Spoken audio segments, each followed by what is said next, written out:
Hello students, very good morning, very good afternoon और very good evening. जो भी जब भी इस वीडियो को देख रहा है गाइस, आई होप सो आप सभी बहुत अच्छे होंगे। और आपको बता दूं कि मैं भी बहुत अच्छा हूं। लंबे वक्त के बाद, लगभग 3 महीने के इंतज़ार के बाद आज दिनांक 30 जून 2020 को आप सभी ने अपना मैथ्स का पेपर दिया है। उम्मीद करता हूँ कि आप सभी का पेपर बहुत अच्छा हुआ होगा। साथ ही प्यारे बच्चों, अब रिलैक्स हो जाइए। पेपर हो चुका है, अब रिलैक्स हो जाइए और रिलैक्स होके आज आपके लिए इस वीडियो के माध्यम से आपके अपने चैनल मैथ्स वाले गुरुजी पर हम प्रोवाइड करवा रहे हैं आपको सबसे पहले सबसे सटीक पेपर की आंसर की। हम चर्चा करेंगे पेपर के सभी 30 क्वेश्चंस के सॉल्यूशन। हम चर्चा करेंगे पेपर का लेवल, पेपर इजी था या फिर डिफ़िकल्ट था, पेपर में कितने क्वेश्चंस ऐसे हैं जो आउट ऑफ सिलेबस है, यानी जिसके आपको बोनस अंक मिलने वाले हैं। ये सब डिस्कस करने वाले हैं। आप सभी अपने एग्ज़ाम के सॉल्यूशन से आंसर्स को मैच करें और कमेंट बॉक्स में बताएं कि आउट ऑफ 80 आपका स्कोर कितना रहने वाला है। कितने क्वेश्चंस समय की कमी की वजह से आप कर नहीं पाए और कौन से प्रश्न, कौन से क्वेश्चंस आपको डिफ़िकल्ट लगे। इस वीडियो को ज़्यादा से ज़्यादा बच्चों में, अपने क्लासमेट्स में शेयर करें ताकि वो कितना स्कोर कर पा रहे हैं ये भी हमें पता चल सके। ये डिस्कशन बाइलैंग्वेज होगा, हिंदी और इंग्लिश दोनों में, इसलिए सभी हिंदी और इंग्लिश मीडियम के जो स्टूडेंट्स हैं सबके लिए ये बेनिफिशियल है, सबके लिए इम्पोर्टेंट है। चलिए स्टार्ट करते हैं। Section A, question number 1। देखिए गाइस, क्वेश्चन नंबर फर्स्ट, सूत्र निखिलम विधि से 105 का स्क्वायर निकालना है। सिंपल सा क्वेश्चन है। निखिलम मेथड से, जैसा कि सामने लिखा हुआ है, इस तरीके से हमें स्क्वायर निकालना है। देखिए, आज के इस पेपर में हम ये चर्चा नहीं कर रहे हैं कि आंसर कैसे आएंगे। हम डिस्कस कर रहे हैं कि आंसर क्या आ रहे हैं, किस प्रोसीजर से हमें करना है। आपको अपने आंसर से इनको मैच करना है। क्वेश्चन नंबर फर्स्ट, सूत्र निखिलम से इस तरीके से स्क्वायर निकलेगा। इसके बाद क्वेश्चन नंबर 2, चैप्टर नंबर 1 वैदिक मैथमेटिक्स से है। यहाँ पर दोनों तरफ x+2 एक कॉमन पार्ट है, उभयनिष्ठ है, इसलिए इसके इक्वल टू में 0 पुट करके x की वैल्यू -2 आएगी। और क्वेश्चन नंबर 3, HCF 18 दे रखा है और संख्याओं का गुणनफल, प्रोडक्ट ऑफ नंबर्स 12960 दे रखा है। सेकेंड चैप्टर के अंदर फॉर्मूला है HCF into LCM equal to A into B। उसको यूज़ करके LCM की वैल्यू 720 आएगी। आपने जो भी आंसर लिखे हैं उनसे मैच कीजिए, कौन कौन से सही हो रहे हैं, कौन से गलत हो रहे हैं, सारा आप कमेंट बॉक्स में लिखिएगा। पूरे चैप्टर जैसा कि ब्लूप्रिंट होता है गाइस, ऑलमोस्ट पेपर वैसा ही आया है। 1-2 सवाल जिनकी बच्चों को उम्मीद थी कि वो आएंगे, टीचर्स को भी उम्मीद थी कि वो आएंगे, लेकिन वो क्वेश्चंस नहीं आए। पेपर का लेवल क्या है ये हम लास्ट में डिस्कस करेंगे। आप मैच कीजिए क्वेश्चन नंबर 1, 2, 3 से। ये तीनों ही सवाल इजी है गाइस, ये गलत नहीं होने चाहिए। इसके बाद हम बात करते हैं क्वेश्चन नंबर 4, 5 एंड 6 की। नंबर 4 एंड 5 दोनों ही ट्रिग्नोमेट्री चैप्टर से हैं। नंबर 4 के अंदर cos 30 की वैल्यू आपको रखनी है और वैल्यू रख के सॉल्व करेंगे तो इसकी फाइनल जो रिजल्ट आएगा वो 0 आएगा। क्वेश्चन नंबर 5, ये आपके कॉम्प्लीमेंट्री एंगल का जो रिलेशन है ट्रिग्नोमेट्री में, उसको यूज़ किया गया है। सेक और कॉसेक में से किसी एक को चेंज करेंगे दूसरे में तो फाइनल रिजल्ट इसका भी 0 आएगा। क्वेश्चन नंबर 4, 5 दोनों का आंसर 0। क्वेश्चन नंबर 6 आपसे कहा गया है कि ट्राइंगल के तीनों जो वर्टिसेस होते हैं, त्रिभुज के जो तीनों सीट्स होते हैं, उनसे समान दूरी पर स्थित बिंदु का बिंदु पथ चैप्टर 10 का सवाल है बच्चों, इसका आंसर होगा सरकम सेंटर, यानी हिंदी में परिकेंद्र।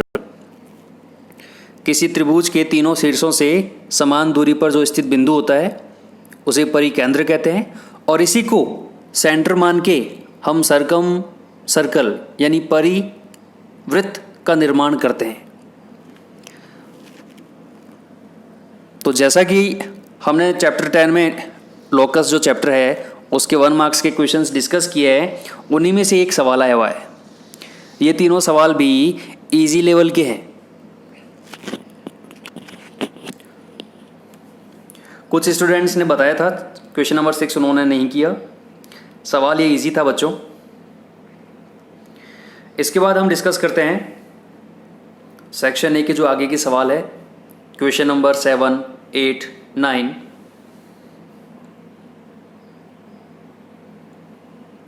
नंबर 7 जो सवाल है इसमें देखिए आपसे कहा है कि सर्कल का रेडियस 5 सेंटीमीटर है, इसके सेंटर से 13 सेंटीमीटर डिस्टेंस से जो इस पर टेंजेंट ड्रॉ होगा, स्पर्श रेखा की हमें लंबाई ज्ञात करनी है। हमें पता है टेंजेंट और रेडियस, स्पर्श रेखा और त्रिज्या परस्पर परपेंडिकुलर समकोण पे होते हैं, इसलिए ये जो त्रिभुज बनेगा ये समकोण त्रिभुज बनेगा, और समकोण त्रिभुज में पाइथागोरस थ्योरम लगाकर जो इसका लंब है AP, उसकी वैल्यू आएगी 12 सेंटीमीटर। क्वेश्चन नंबर 8 प्रायिकता चैप्टर जो है प्रोबेबिलिटी उसमें है, सिंपल सा सवाल है। डाइस को फेंकने पे 4 से छोटा अंक 1, 2, 3 यानी number of favourable outcomes 3, total outcomes 6, 3/6 बराबर 1/2। आपको फॉर्मूला यूज करना चाहिए था, अनुकूल परिणामों की संख्या बटा कुल परिणामों की संख्या, number of favourable outcomes upon number of total outcomes. Question number 9 PUC का फुल फॉर्म आना ही था ये सवाल, पॉल्यूशन अंडर कंट्रोल सर्टिफिकेट, प्रदूषण नियंत्रित प्रमाण पत्र। और क्वेश्चन नंबर 10 AP से रिलेटेड है बच्चों। पहला सिग्नल 3 पे, दूसरा 6 पे, तीसरा 9 पे, डॉट और 13वां सिग्नल कितने पे आएगा, यानी आपको A13 फाइंड करना है। A13 क्या होता है, A + 12D। A आपका 3 है, D आपका 6 - 3 होगा, वैल्यू रखकर जो इसका A13 आएगा वो आएगा 39। अपने आंसर से मैच करके कौन से आपने सही किए हैं कौन से गलत किए हैं कमेंट बॉक्स में ज़रूर बताएं। तो ये था हमारा सेक्शन A। सेक्शन A के 10 के 10 सवाल इजी सवाल है। यहाँ पर अगर कोई सवाल बच्चों को डिफ़िकल्ट लग सकता था तो वो सवाल नंबर 10 हो सकता है। इसके बाद हम बात करते हैं सेक्शन B, जिसमें 5 प्रश्न 2-2 अंक के आते हैं। नंबर 11 परावर्तीय सूत्र से आपको डिवाइड करना था भाग, तो इसके जो इस तरीके से फॉर्मेट बना के आपको करना है इसे। इसका जो रिजल्ट आएगा क्वोशेंट 121, रिमाइंडर 2, भागफल 121 आएगा, शेषफल 0,2 आएगा। प्रश्न संख्या 12 चैप्टर 2 से 7/80 7/80 संख्या है, इसका दशमलव प्रसार शांत होगा या अशांत आवृत्ति, ये हमें बताना था। तो देखिए इसका जो हर है डिनोमिनेटर है उसको 2 और 5 की फॉर्म में हमने लिखा है, 2 की पावर 4, 5 की पावर 1। तो जब भी Q 2 की पावर और 5 की पावर में होता है तो इसका डेसिमल एक्सपेंशन टर्मिनेटिंग होता है। तो इस तरीके से आपको लिखना था कि 7/80 का दशमलव प्रसार शांत होगा। और क्वेश्चन नंबर 13 आपको दे रखा है, थीटा दे रखा है 90, रेडियस दे रखा है 14। आपको लघु वृत्तखंड माइनर सेक्टर का एरिया निकालना था। डायरेक्ट फॉर्मूला है इसका πr² θ/360, वैल्यू रखोगे तो आंसर आएगा 154 सेंटीमीटर स्क्वायर। इस चैप्टर के दोनों सवाल डायरेक्ट फॉर्मूला बेस्ड आए हैं। लघु वृत्तखंड का क्षेत्रफल πr² θ/360, वैल्यू रखोगे तो जो इसका आंसर आएगा 154 सेंटीमीटर स्क्वायर। इन तीनों सवालों की अगर चर्चा करें तो ये तीनों सवाल भी सिंपल सवाल थे। जनरली क्वेश्चन नंबर 12 जो है वो 1 नंबर का आता है, दशमलव प्रसार वाला। इस बार आपको 2 नंबर का दिया गया है। 11, 12 और 13 सिंपल सवाल है। इसके बाद हम चर्चा करेंगे प्रश्न संख्या 14 और 15 का। क्वेश्चन नंबर 14 कौन से रिलेटेड है। आपको एक कौन, जिसे हम शंकु कहते हैं हिंदी में, उसकी त्रियक ऊंचाई स्लैंट हाइट 25 दे रखी है और डायमीटर 14 था, तो रेडियस त्रिज्या 7 मीटर हो जाएगी। एल और आर हमें पता है, हमें पूछा है इसका टोटल सरफेस एरिया, संपूर्ण पृष्ठीय क्षेत्रफल। फॉर्मूला क्या होता है, pi r bracket l plus r. Value रखेंगे तो आंसर आएगा 704 सेंटीमीटर स्क्वायर। ये हमारे बुक का ही प्रश्न है। क्वेश्चन नंबर 15 रोड सेफ्टी वाला जो चैप्टर है हमारा, वहाँ से ए बी एक पोल है 8 मीटर, उस पर सीसीटीवी कैमरा लगा है और ये camera 10 metre slant height line of sight में देख सकता है। आपको नीचे की तरफ जो वृत्त बन रहा है उसका क्षेत्रफल निकालना है, एरिया निकालना है।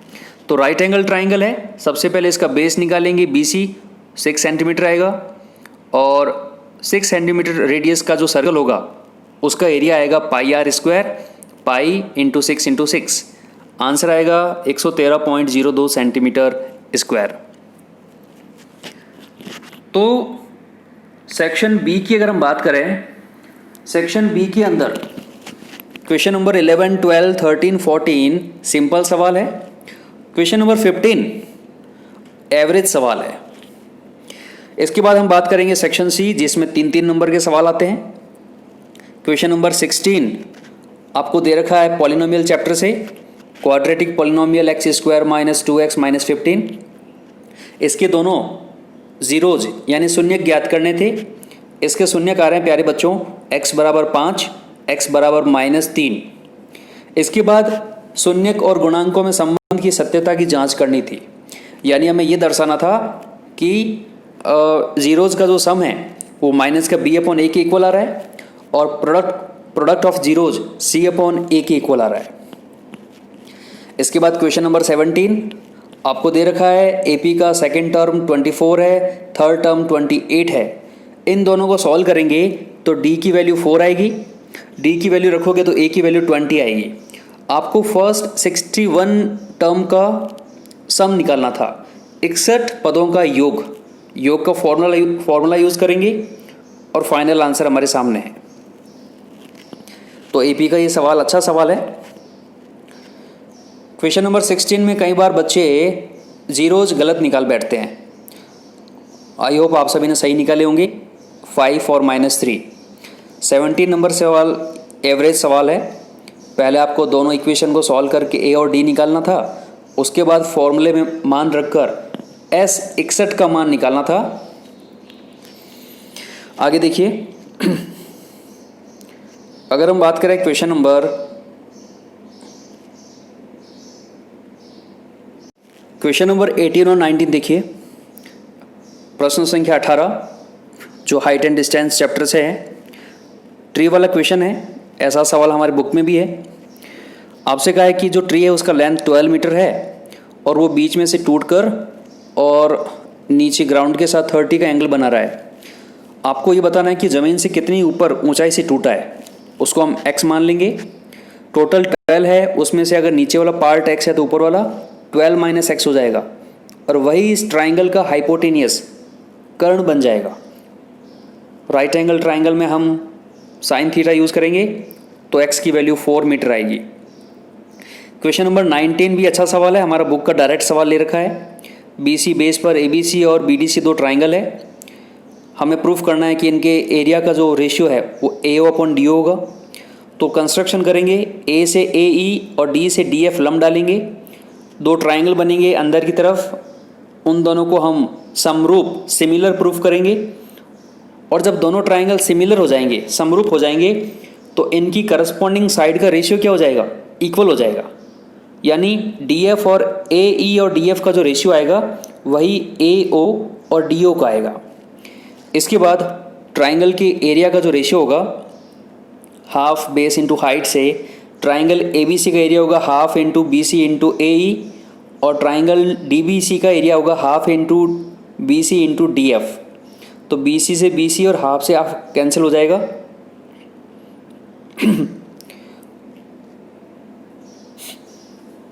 कैंसिल करने के बाद आगे देखिए, क्वेश्चन नंबर 20 आपके चैप्टर, आपके इस पेपर का अगर सबसे डिफ़िकल्ट सवाल माना जाए तो वही सवाल था।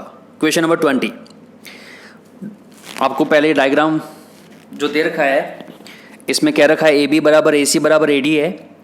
देखिए, अगर एक पॉइंट 3 पॉइंट से इक्वल डिस्टेंस पे होता है ना, तो वो पॉइंट सर्कल का सेंटर होता है।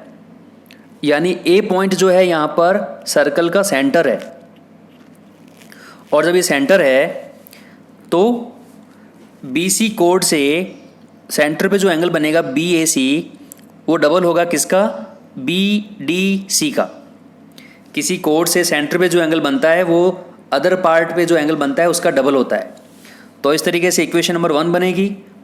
इसी तरह से कोड CD से जो एंगल बनेगा सेंटर पे CAD, वो डबल होगा एंगल CBD का। दोनों को प्लस करेंगे तो जो आंसर आएगा हमारा, जो प्रूफ करना है वो प्रूफ हो जाएगा। सवाल सिंपल है, लेकिन ये क्वेश्चन हमारे बुक का नहीं है, इसलिए बच्चों को समझने में डिफ़िकल्टी आ सकती है।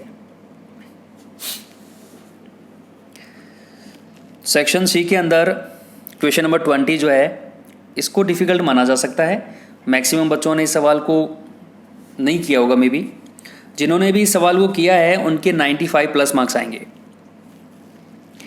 इसके बाद आगे हम बात करते हैं 21 नंबर क्वेश्चन की। ये सवाल एज इट इज़ आपकी बुक का सवाल है। देखिए, ट्राइंगल ABC जो है उसकी साइड AB और AC को एक्सटेंड करने पर सर्कल को Q और R पॉइंट पे टच कर रही है, जबकि BC साइड इसके सर्कल को P पॉइंट पे टच कर रही है। हमें प्रूफ करना है AQ बराबर half perimeter of triangle ABC। Question में लिखा था AB plus BC plus AC, तो इस तरीके से इसको सॉल्व करना था। इसमें आपकी थ्योरम यूज हो रही है, सर्कल के बाहर से किसी पॉइंट से जो टेंजेंट ड्रॉ की जाती है उनकी लेंथ इक्वल होती है। AQ बराबर AR होगी, BQ बराबर BP होगी, CR बराबर CP होगी, और इन्हीं को यूज़ करके ये क्वेश्चन आसानी से हो जाएगा। क्लास 12th के 30 में से 24 questions as it is book से आए थे, लेकिन क्लास 10th के साथ ऐसा नहीं हुआ। ज़्यादातर प्रश्न जो है वो बना के दिए गए हैं। कुछ सवाल ही ऐसे हैं जो बुक से एज इट इज़ आए हैं। पेपर का लेवल कैसा है ये हम लास्ट में डिस्कस करेंगे। तो ये था आपका क्वेश्चन नंबर 21। इसके बाद देखिए क्वेश्चन नंबर 22 रचना से सवाल है। आपको पहले एक एक ट्राइंगल बनाना था जिसमें BC 6 सेंटीमीटर, एंगल B 60 और AB 5 सेंटीमीटर है। ट्राइंगल बनाने के बाद आपको सर्कल कंस्ट्रक्ट करना था। कैसे करते हैं? ट्राइंगल की दो साइड को परपेंडिकुलर बाइसेक्ट कर दीजिए। उनका जो कॉन्करेंट पॉइंट होगा, उनका जो प्रतिच्छेदी बिंदु होगा, दोनों लंब समद्वि भाजकों का, उसको केंद्र मान के आपको एक सर्कल ड्रॉ करना था। सिंपल सवाल था। इसके बाद क्वेश्चन नंबर 23, ये भी डायरेक्ट सवाल है। आपको सर्कल का रेडियस 21 दे रखा है, थीटा आपको 90 दे रखा है।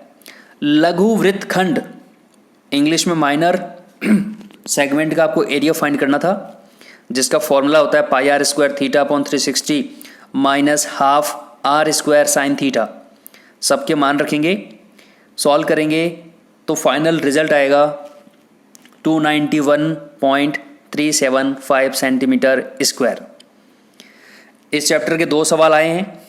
एक में आपको माइनर सेक्टर लघु त्रिज्यखंड और एक में माइनर सेगमेंट लघु वृत्तखंड का क्षेत्रफल पूछा है। दोनों डायरेक्ट सवाल, फॉर्मूला बेस्ड। तो ये दोनों सवाल इजी है बच्चों। इसके बाद क्वेश्चन नंबर 24, जिसमें आपसे ये कहा गया है कि एक स्फीयर जिसका रेडियस 9 सेंटीमीटर है, उसको मेल्ट करके सिलेंडर बनाए गए हैं। रेडियस आपको दे रखी है 3, हाइट दे रखी है 6। एक गोले को पिघलाकर बेलन बनाए गए हैं। कितने बेलन बनेंगे ये प्रश्न पूछा गया है। तो ऐसे सवालों में हम वॉल्यूम को वॉल्यूम के इक्वल रखते हैं। n एन सिलेंडर का जो वॉल्यूम होगा इक्वल होगा स्पेयर के वॉल्यूम के। वहाँ से सबके मान रखकर एन की जो वैल्यू आ रही है वो 18 आ रही है, 18। क्वेश्चन नंबर 25 सिंपल सवाल है प्रोबेबिलिटी का। 5 सफ़ेद बॉल, 2 लाल बॉल, 3 काली बॉल है, तीनों की प्रोबेबिलिटी फाइंड करनी थी। टोटल आउटकम्स 10 है, तो सफ़ेद बॉल की प्रायिकता हो जाएगी 5/10, 1/2, लाल बॉल की 1/5 और काली बॉल की प्रायिकता हो जाएगी 3/10। तो प्रश्न संख्या 24 और 25 दोनों आसान सवाल है। इस तरीके से सेक्शन सी कंप्लीट हो रहा है बच्चों। सेक्शन सी में सब क्वेश्चन नंबर 20 डिफ़िकल्ट है, बाकी सारे सवाल इजी है। सवाल बिल्कुल बाहर से बन के आए हैं लेकिन हमारी बुक से रिलेटेड ही है।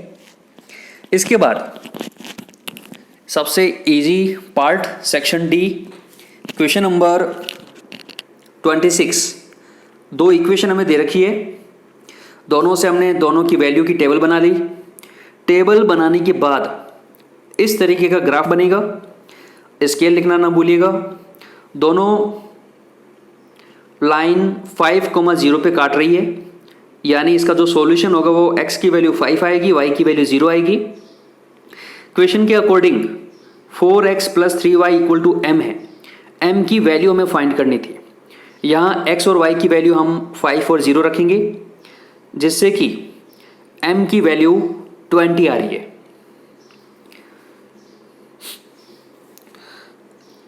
जो इसकी दोनों टेबल बनती है बच्चों, उसमें हम x को 0 रखेंगे तो y की वैल्यू आ जाएगी, y को 0 रखेंगे तो x की वैल्यू आ जाएगी। ये सबसे सिंपल मान होते हैं। 26 नंबर क्वेश्चन एक इजी सवाल है और इसमें 6 में से 6 नंबर आने चाहिए, कुछ भी गलत नहीं होना चाहिए इसमें।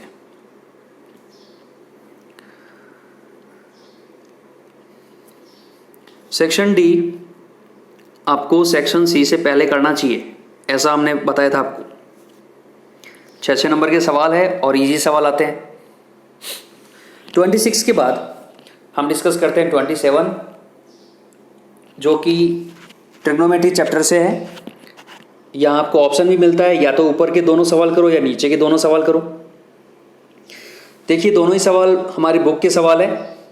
√1 - sin a / 1 + sin a, ऐसे सवाल जब भी आते हैं हम डिनोमिनेटर के रिवर्स साइन से मल्टीप्लाई करते हैं। इसके बाद ऊपर होल स्क्वायर बन रहा है, नीचे आइडेंटिटी लग रही है, तो इसको सॉल्व करके आंसर आ रहा है sec a - 10a। यहाँ तक का सवाल तो हमारे बुक का है।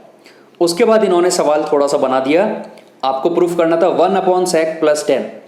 तो इसके लिए आपको sec - 10 को sec + 10 से न्यूमरेटर और डिनोमिनेटर को मल्टीप्लाई करना था।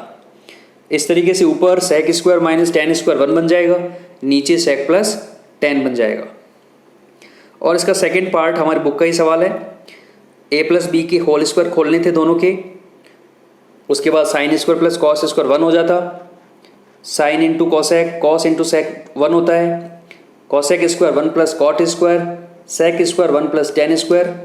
इनकी वैल्यूज़ रख के फाइनल रिजल्ट 7 + tan² θ + cot² θ, इस तरीके से करना था।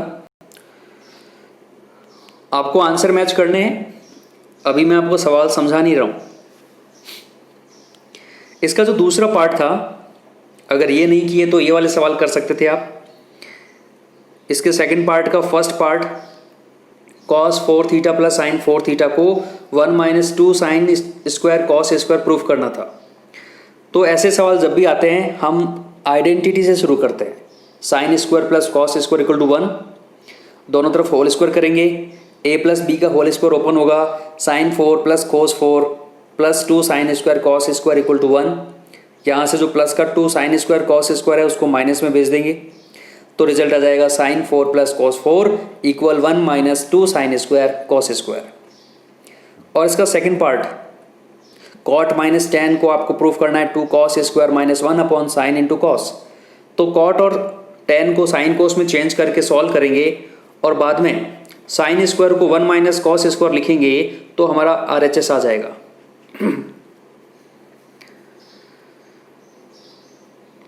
तो क्वेश्चन नंबर 27 ट्रिग्नोमेट्री का सवाल, ऊपर के दोनों सवाल भी इजी थे और नीचे के दोनों सवाल भी इजी पूछे गए हैं। इसमें आपको ये ध्यान रखना था कि ऐसा नहीं करना है कि एक सवाल ऊपर से और एक सवाल नीचे से। अगर किसी ने ऐसा किया है, पकड़ा गया है तो नंबर नहीं मिलेंगे, अदरवाइज मे भी मिल सकते हैं।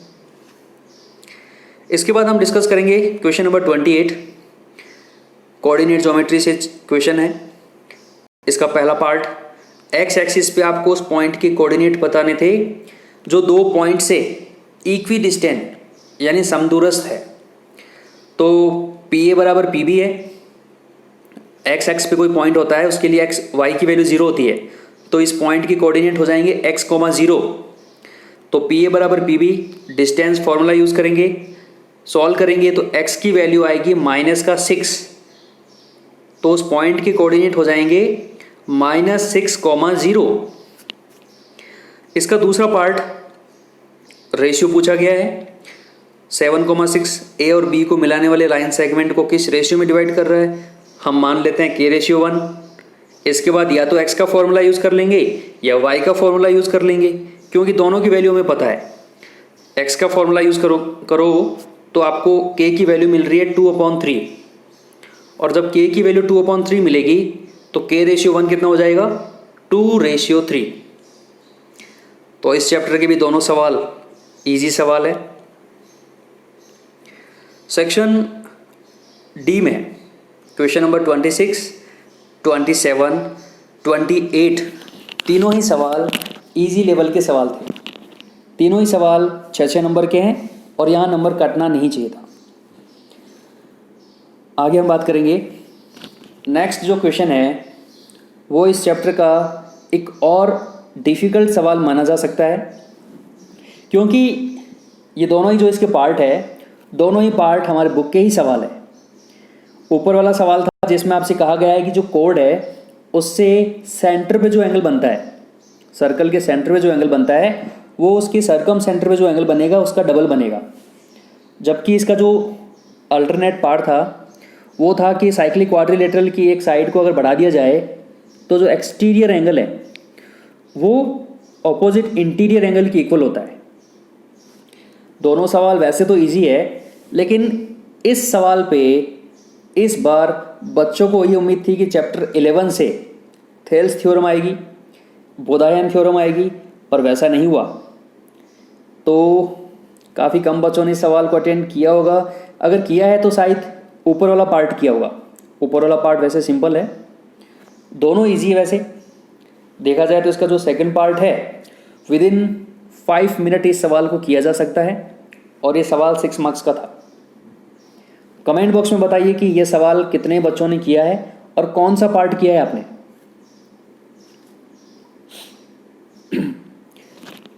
तो हमारे पेपर में क्वेश्चन नंबर 20 को डिफिकल्ट माना जा सकता है, और उसके बाद इस क्वेश्चन को, क्वेश्चन नंबर 29 को डिफिकल्ट माना जा सकता है। और लास्ट सवाल क्वेश्चन नंबर 30, आपको मीन और मोड, माध्य और बहुलक ज्ञात करना था। पहले हमने बहुलक ज्ञात किया है, टी बना दिया, फॉर्मूला यूज़ किया L plus F1 - F0/2 F1 - F0 - F2 into H। सबकी वैल्यू रखोगे तो आंसर आ रहा है इसका 23.33 अप्रॉक्स। माध्य और बहुलक दोनों के लिए आपको अलग अलग टेबल बनानी चाहिए।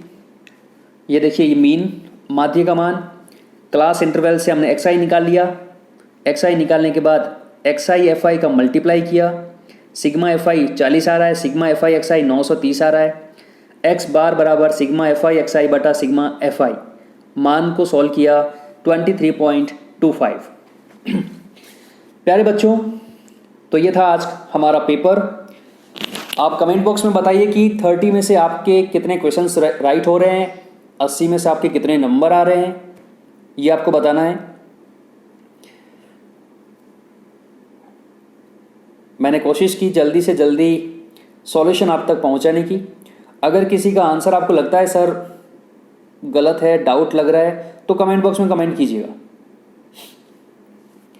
इस पेपर का लेवल अगर देखा जाए एवरेज माना जा सकता है, क्योंकि एक 6 मार्क्स का क्वेश्चन एक 6 मार्क्स का और एक 3 मार्क्स का। 9 मार्क्स की क्वेश्चंस डिफ़िकल्ट थे, 10 से 12 मार्क्स की क्वेश्चंस एवरेज और बाकी सारे सवाल इजी लेवल के थे। लेकिन ज़्यादातर क्वेश्चन जो है उनको मॉडिफाई करके दिए गए हैं, इसलिए बच्चों को मे भी कुछ क्वेश्चंस में आंसर मैच ना हो रहे हो।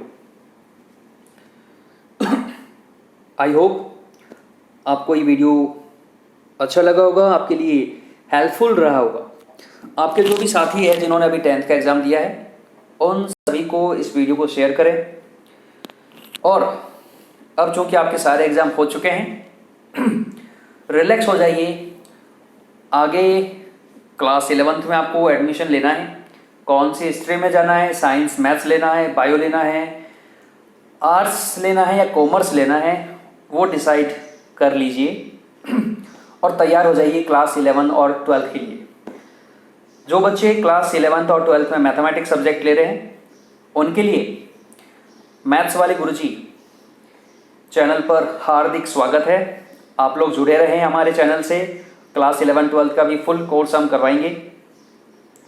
और जैसे पेपर हमने डिस्कस किए थे, ऑलमोस्ट सारे क्वेश्चंस वैसे ही है गाइज। चलिए तो एंजॉय कीजिए, मिलते हैं बहुत जल्द। जय Shri Krishna, have a good day. Hello दोस्तों, हमारे इस चैनल को सब्सक्राइब करने के लिए यहाँ क्लिक कीजिए। Thank you.